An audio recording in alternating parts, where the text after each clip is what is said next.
everyone, and welcome back to Content Cube.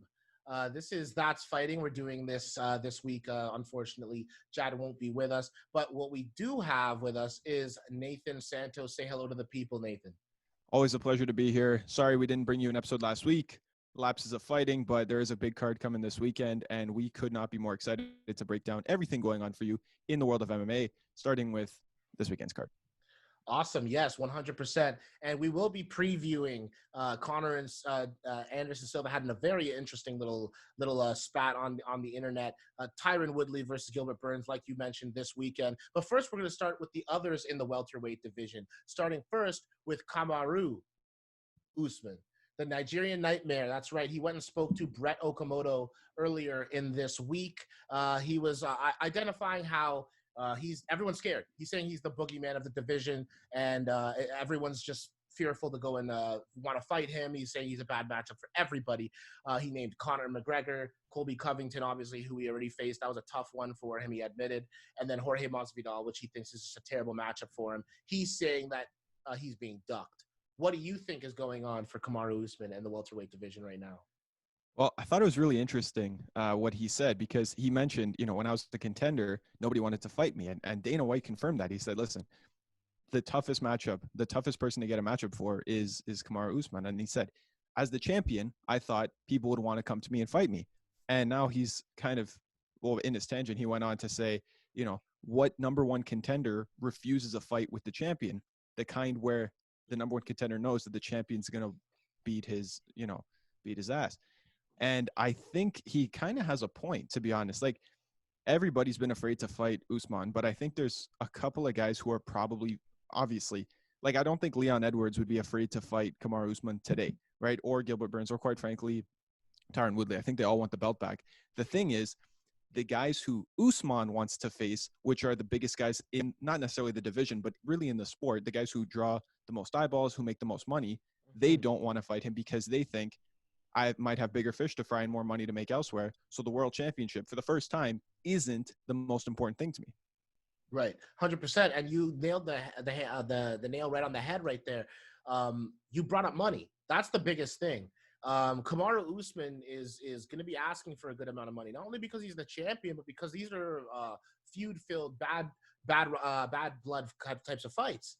Chael Sonnen was talking about you need three different types of things to have a huge sell on a fight: ethnicity, background, and personal grudge. There's personal grudges across the board here. Marty from Nebraska, from Colby Covington, calling him Kamaru Snoozman, and fake newsman, all these things. Jorge, obviously, with he's got the owl issue that he's got going on with who. I don't know what you're talking about, man. You're at all my fights. You're a fangirl, as Jorge said, that we'll get to in a moment. But when it comes to Kamaru, he's going to be asking for a good amount of money, and we're going to see a similar situation, not to Cejudo in the sense that he's going to retire, but in the sense that he's going to be asking for more than what his necessary worth is. Now, Cejudo walked away because of it. I don't think Kamaru's going to walk away, but he's also going to be sitting there saying, I want to get paid my due. The thing is, we've heard Dana White say this term himself before. How much of a needle mover are you? How much do you move the needle? Do people care? Like, you look at last year, the number one pay-per-view sellout was the BMF title. It's not, they created a title for this guy. That's how much hype is going. Well, hype is what people are buying, then hype is what Dana White's going to sell. And so in that respect, another thing too is when I look at some of these matchups, Conor McGregor, for example, the least likely of all of them, in my opinion. Why? Because there's no gate. You want people to sell out. You want sellout crowds for that. You don't want to just have people tuning in to ESPN Plus to try to do that. So I don't know. What any last thoughts here though, or for Kamaru, what he might want to do moving forward now? Well, Chael Sonnen referred to this as like the John Jones syndrome, right? The Floyd Mayweather syndrome, where maybe he's so dominant that it actually impacts people's willingness to spend money on him. The thing is with Kamaru, he can't build his star up very much because no big stars want to face him. And especially now as champion, he's going to say, okay, come get the gold. But realistically, the only guys who want to fight him are no-name guys in the division, right? Gilbert Burns, if he wins on Saturday, will be probably a number one contender, right?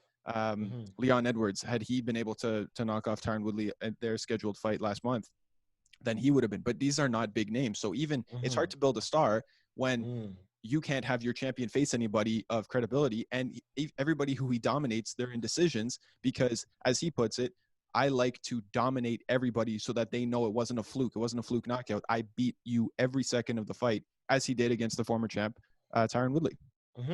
And you know what's interesting? The only person that we've seen him pushed in that regard is Colby Covington, who did take 2 of those rounds, in my opinion. Even if you want to be scrutinous, 1 of those rounds off of Kamaru, right? So that fight is a great fight to make in terms of the fan base not wondering what's going to happen. And it was a close fight, but you typically would see someone in Colby's situation go and fight another person before going and fighting for the title again. And it would be a substantial name, whether it be Tyron as an eliminator or something along those lines. So not to mention, you can't be mad at Usman. He says, listen, this guy was a contender. I knocked him out, which he did. That's fair, right? Now, Covington, and we'll get to him later in the show, he can say, you know, oh, it was a fluke. The referee didn't like me. You know, so that's why he stopped it. But the fact of the matter is he finished him in the 5th and final round. And that's all there is to it. If I'm the champion, I see no reason to give that back, especially if their card didn't make that much money anyway, right? If I'm Usman, of course, the guys who I want to fight are Conor and Masvidal, because these are big stars who I can crush and take their hype, similar to how Jorge Masvidal did that against Ben Askren. 100%. That for sure. That concludes. Don't kill me. That concludes round 1. Look at us trying to be all professional. Nah, man, we're still just guys talking about fighting. Sounds like I got knocked out. All right, that concludes round 1. We're gonna hit you with round 2. Jorge Masvidal. Stay tuned.